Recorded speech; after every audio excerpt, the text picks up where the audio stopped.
Let me teach you how you can add flashback to your videos. Flashback is just like you remember something. Maybe you are doing something on your own and suddenly your mind flashes back to something, like your mind remembers something that happened before. Okay, you know all those ones you used to see in movies that they used to add flashback to their movies. All right, join me in this video. Let me teach you how you can add flashback to your videos. So once you go to your CapCut, click on new project, select your main video. That's your main video that you want to edit. So let me choose a video here. Okay,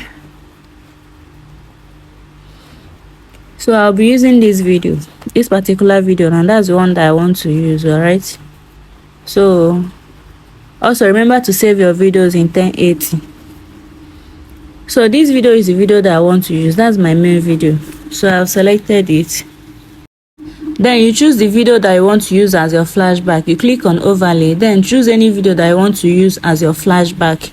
Let me also choose a video here. So this is the video that I want to use as flashback, this particular one. Now I have to resize it first of all, because it doesn't have to be the same size with my main video. Okay, so I will just resize it and cut out the part that I don't need. Let me cut out the part that I don't need the whole video, so I'll cut out the part that I don't need. Then you place it on where you want to remember the something. Okay, you can place it up, down, left or right, anywhere, exactly the place that you want to remember something. You can be saying something, or you can just be thinking in your mind. Anyone. If you are thinking in your mind, then you have to record what you are thinking in your mind. Okay, so this is where I want my own to be. I'll then highlight the video, the one that I overlaid. I will highlight it, then go and look for mask. I'll look for mask. Okay, this is mask. I'll click on it, then click on circle. Click on circle, then use it to resize that video. Use it to resize it to the size that you want. You can see me doing my own. So my own is in circle shape. I want it to be like this.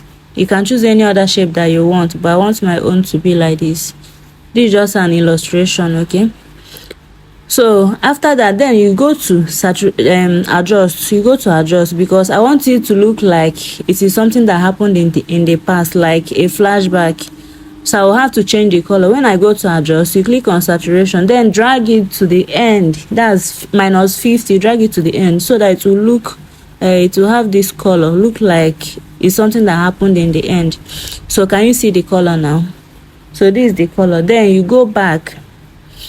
Okay, I just mute my own. I don't want you to be talking. Then the same line, that same place that you found saturation, you also look for animation. Okay, you click on animation, then choose how you want it to appear. You can see in, out and combo. Then under in, you choose how you want it to appear, like how you want it to come out. I think I'm choosing a fade in. Can you see it? Then you use that line, that blue line. My own is 0.5 seconds. You just adjust the speed of the flashback, like the speed of the fading. You adjust it, then click on out. You still choose the animation that you want, like when the video is going out, which animation do you want? Then you click on whichever one that you want, to select it and also adjust it. Okay, you use this one now turned red because it's out, so use it to adjust it. Then you can play your videos to see how it looks. Okay, can you see my own? Once you are done, you save your video. Thank you for watching.